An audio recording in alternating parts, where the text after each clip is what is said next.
Okay, so you know how we do things here on the deep dive? You give us some sources and we kind of go deep right. We do a deep dive for you. Exactly right. So this time, you've handed us a whole bunch of stuff about resumes. That's right. And this is interesting because I think everybody feels like they kind of know Yeah. how to do a resume. And then at the same time, like, it's one of those things that people are like, oh, do I? Yeah, is this right? Yeah, is this right? Is this good?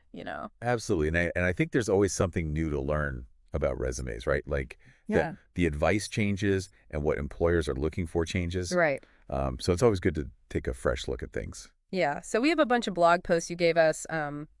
We have some advice from like a recruiter. Yes. And then just like some broader advice about, kind of strategy Yeah, for your resume. exactly. So we've got a good mix of kind of very specific advice and then some broader strategy stuff as well. Okay, cool. So let's dive in. Let's do it. One of the things that I thought was really interesting was this idea of sucky words. That you should just completely get rid of on your resume. I love that concept, sucky words. Yeah. Yeah. So this blog post that you gave me by Cash and Carry, and this is going back to 2009. Right. So, keep that in mind. Some of this might be a little bit dated, but a lot of it is still relevant. A lot of it is very relevant. I think Timeless advice. timeless advice. Yeah. So one of the words that they say is just like awful Right. is responsible for. Oh, yeah. And at first I was like, why? Like, what's wrong with that? Like, you are responsible for something. Right. It sounds very official and important. Right. But I think what they were getting at there is that it's very passive. Okay. You're just saying, like, I was responsible for this thing, but you're not saying what you actually did. Right. What was the scope of that? What was the impact? What was the outcome? What was the outcome? Exactly. So it's just a very sort of like empty phrase. Okay, so Yeah. give me an example. Like, what would be a bad example, and then how would you fix it? Okay, so a bad example would be something like responsible for managing the marketing budget. Oh, okay. It's like, okay, what does that even mean? Right. Like, how much money? What were you doing with it? Right. A better example would be something like managed a $500,000 marketing budget Okay. across 3 key campaigns, which directly resulted in a 15% increase in qualified leads. Wow. Okay. Okay, so you're adding numbers in there, and you're really being very specific about Way more specific. the outcome. Exactly. And it shows the impact of what you did, Okay. rather than just saying, like, I was in charge of this thing. I was present. Yeah, basically. Okay, and the commenters on this post really kind of agreed with that, and a lot of them were saying that Right. they see so many resumes that are full of these, like, empty, Yeah. Phrase like that. these generic Yeah. phrases that don't really tell you anything. Yeah, okay. Yeah. So another word that they said to get rid of is experienced. Oh, yeah, that's a classic. And I'm so guilty of this. I think, like, Mhm. everybody uses that one. Yeah, and it's like, experienced in marketing, experienced in Yeah. project management, whatever. Yeah. But they're saying, like, don't just say you're experienced. Right. Show me. Show, don't tell. Show, don't tell. Yes. Yeah. So they gave this really good example with PHP programming. Okay. So they said a bad example would be experience programming in PHP. Okay. Okay. But a good example would be programmed an online shopping cart for a Fortune 500 company in PHP. Right. Because now you're giving me context. Totally. You're telling me what you actually did with that PHP experience. Yeah. And it sounds way more impressive. Right. And it's way more believable. Exactly. Okay. Yeah. So another one that I thought was interesting was just excellent written communication skills. Oh, yeah. And that's one of those things where I feel like everybody puts that on their resume. Everybody thinks they're a good writer. Right. Yeah. But again, it's like, what does that even mean? It's so vague. Yeah. Like, what kind of writing? Yeah. What was the purpose of the writing? What was the outcome? Yeah. Like, did you write a novel? Did you write a marketing brochure? Did you write a technical document? Did you write a text message? Exactly. So Yeah. be specific. Be specific. Yeah. So then Carrie, later in the comments, added another word to the list. Oh, okay. And the word is utilize. I hate that word. I know. It's like one of those words that it's like, why are you using a 5-syllable word Yeah. when you could just use a A 2-syllable word. 2-syllable word? Yeah. Yeah. So she gave this example. She said a bad example would be utilize text edit to create technical documentation. Okay. But a good example would be use text edit to write user manuals for 15,000 readers. Oh, wow. Okay. I see the difference. Yeah. So again, it's just like Being specific. get more specific and kind Yeah. of like a more Not real language. natural language. Yeah. Yeah. Okay. So one of the commenters summed it up really well. And they just said, the bottom line here is just give details and examples and don't be vague. I love that. Right. It's such simple advice, It's simple, but it's so important. but it's hard sometimes. Yeah. Okay, so let's talk about quantifying and qualifying your achievements. Okay. This kind of goes hand in hand with what we were just talking about with being specific. Right. So I think we all know that we should be adding numbers to our resumes. Yeah. Numbers are powerful. Yeah, numbers are powerful. So for example, instead of just saying that you helped to increase sales, Right. you would want to say that you helped to increase sales by 34% over a 12-month period. Exactly, because that gives me a much clearer picture of what you actually accomplished. Right, and it's more believable. Yes, definitely. But what about those situations where it's really hard to come up with a number? Yeah, that's a good question. And some of the commenters in the Cash and Carry post brought this up. Yeah. So you know what? If you have a job where it's not really about like sales or something that's easy to quantify. It's not always easy to measure your impact with numbers, Right. but I think even in those situations, you can still be specific. Okay. So, for example, Carrie was talking to someone who was writing user guidelines. Okay. And instead of just saying, I wrote user guidelines, she was like, well, what kind of guides were they? Okay. Who were they for? What product were they about? Who benefited from them? Wow. What was the user feedback? How much time did it save? Who was helped in their work? Yeah. What new knowledge or skills were gained? Who did you work with? That's really good. So even if you don't have a hard number, Right. you can still paint a very detailed picture of what you did. Yeah, and like what the impact was. Exactly. Yeah. Okay. Yeah. So now let's talk about getting your resume seen by recruiters. Okay. Because this is a whole other challenge. Absolutely. So this piece that you gave me from How to Lie on Your Resume. Oh, this is a juicy one. This is a juicy one, yes. Yeah. This recruiter is saying that a lot of times recruiters are really just looking for specific keywords Right. that the company has given them. That the hiring manager has given them, yeah. Yeah, and especially for technical jobs, Right. this is really important because there might be like very specific software programs or certifications or Okay. whatever that they're looking for. Yeah. And a lot of times these resumes are going through what are called applicant tracking systems. ATS. ATS, exactly, Mm. which are basically like robots that are scanning your resume for these keywords. Right. So if you don't have the right keywords, your resume might not even get seen by a human. Wow. Yeah. So the recruiter actually gives some examples from his field. He talks about SCADA, Okay. water samples, water treatment. Right. And he's like, if you don't have those specific terms on your resume, Yeah. you're not going to get the job. You're done. Yeah, basically. Wow. So this is where the concept of keyword stuffing comes in. Okay. Keyword stuffing. What is that? So keyword stuffing is basically just like, it sounds, you were just trying to stuff as many relevant keywords onto your resume as possible. Okay. Sometimes even if it sounds a little bit awkward, Okay.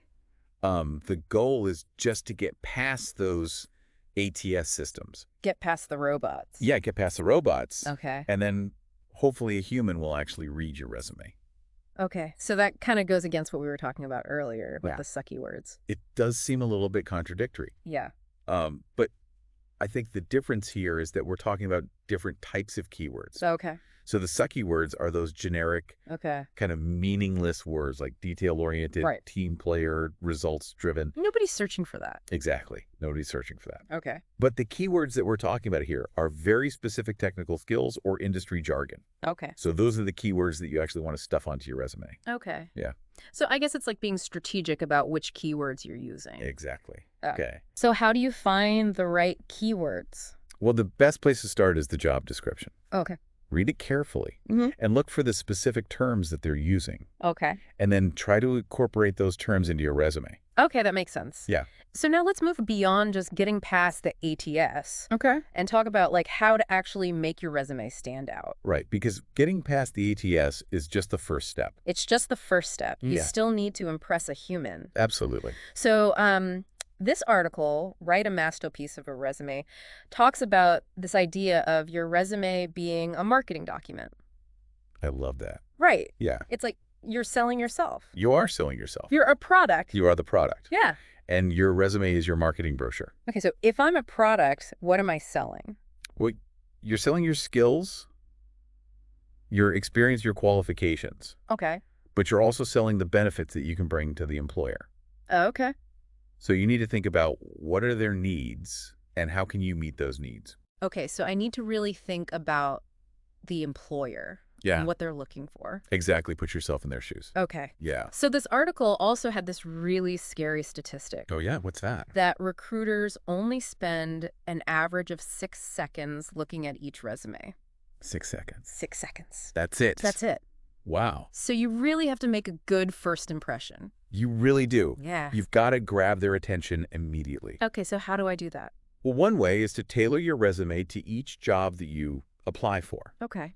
So don't just send out the same generic resume to every company. Right. Take the time to customize it. Okay. Highlight the skills and experience that are most relevant to that specific job. So read the job description carefully. Yes. Okay. Very carefully. Okay. So this article also talks about objective statements versus summary statements. Okay. So what's the difference? So an objective statement is basically just a statement of your career goal, Okay. like what kind of job you're looking for. Yeah.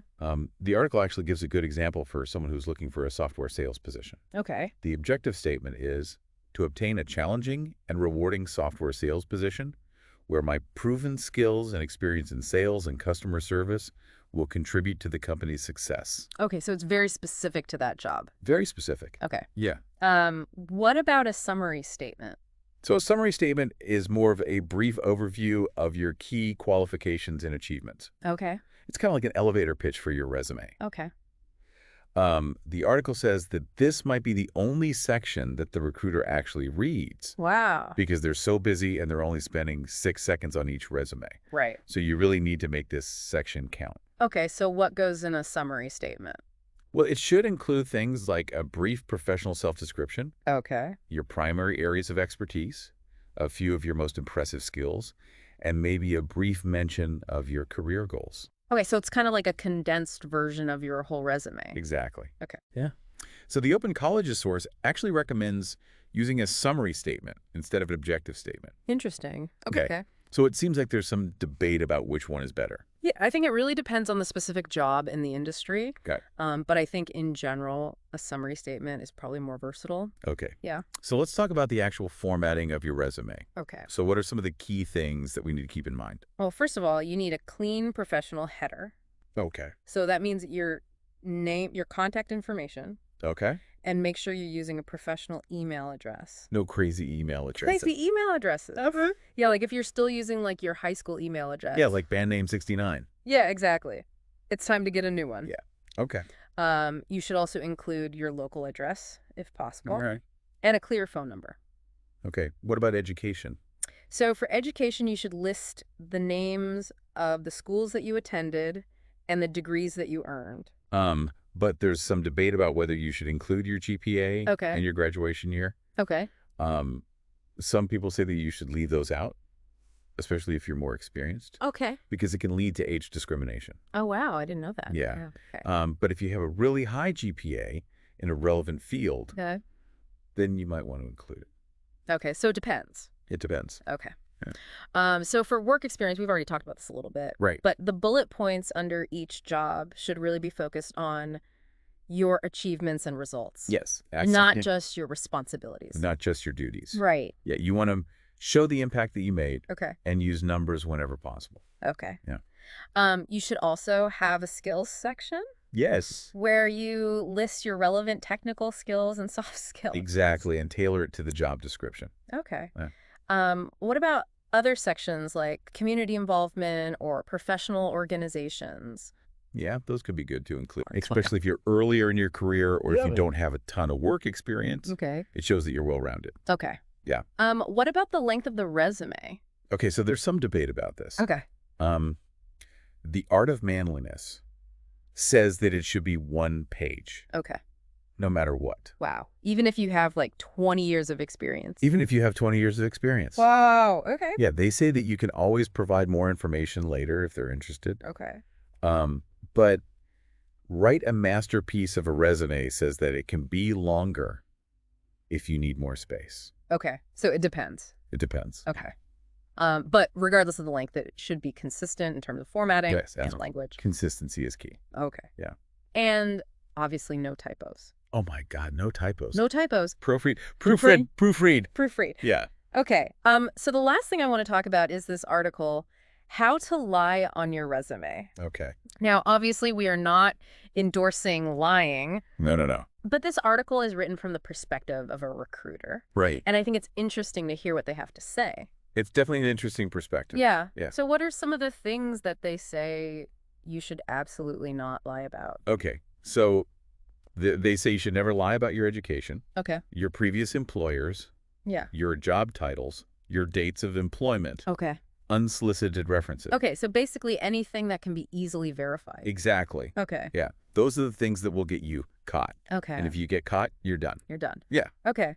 But then they also talk about some things that are more like Gray areas. gray areas. Yeah. So what are some of those? Okay. So one thing they say is that you can add relevant skills to your previous jobs Okay. as long as you actually have those skills. Okay. Or you're willing to learn them. Okay. They also say that you can be strategic about your location. Okay. So if you're willing to relocate for a job, Yeah. you can use the location of the job in your resume, Okay. even if you don't live there currently. Okay. You can also play around with your job titles a little bit Okay. if your responsibilities were broader than your official title. Okay. And they even say that you can use a friend's business to cover employment gaps. Oh, wow. Yeah, as long as your friend is okay with it. Okay. And they also say that if you worked for a company that's gone out of business, Yeah. you can kind of inflate your title a little bit. Oh, wow. Okay. Yeah, So basically they're saying like there's a lot of wiggle room. there's definitely some wiggle room. Yeah. Yeah, But their main point is that recruiters are really just trying to get people hired right. because that's how they get paid. That's their job. Right. Yeah, So they're not necessarily going to be doing like super thorough background checks. right. Okay. They're mostly just looking for the right keywords Right. and a good story. Okay, so what's the takeaway here? Like, should we be lying on our resumes? Well, I think it's important to be honest, Okay. but it's also important to be strategic. Okay. So I think the key is to find a balance. Okay. Don't lie about anything that can be easily verified, Okay. but don't be afraid to present yourself in the best possible light. Okay. And remember that the recruiter is on your side. Okay. They want to help you get the job. Okay. So don't be afraid to work with them. Okay. Yeah. So one last thing that this recruiter said that I thought was really important is that even if you don't meet all of the requirements in a job description, Right. you should still apply. Yes, absolutely. You never know. You never know. Yeah. You might be the perfect candidate even if you don't check all the boxes. Okay, so don't self-reject. Exactly. Okay. Okay. So what are some of the key takeaways from all of this? Okay, so I think the biggest takeaway is to be specific. Be specific. Be specific. Yeah, use numbers whenever possible. Okay. And tailor your resume to each job that you apply for. Another big takeaway is to understand the importance of keywords.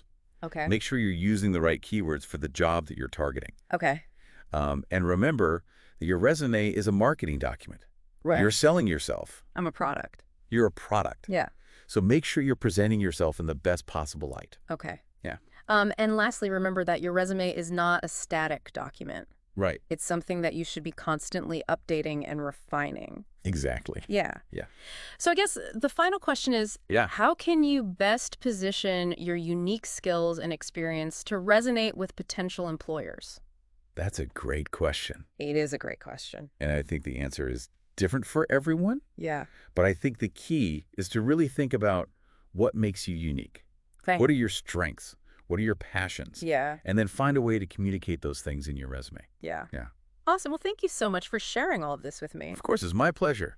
This was really helpful. I'm glad. Yeah. Yeah. And thank you to all of you out there for sending us these sources. Yes. Thank you. This was a really interesting deep dive. It was a good one. Yeah. Yeah. And we'll see you next time. See you next time.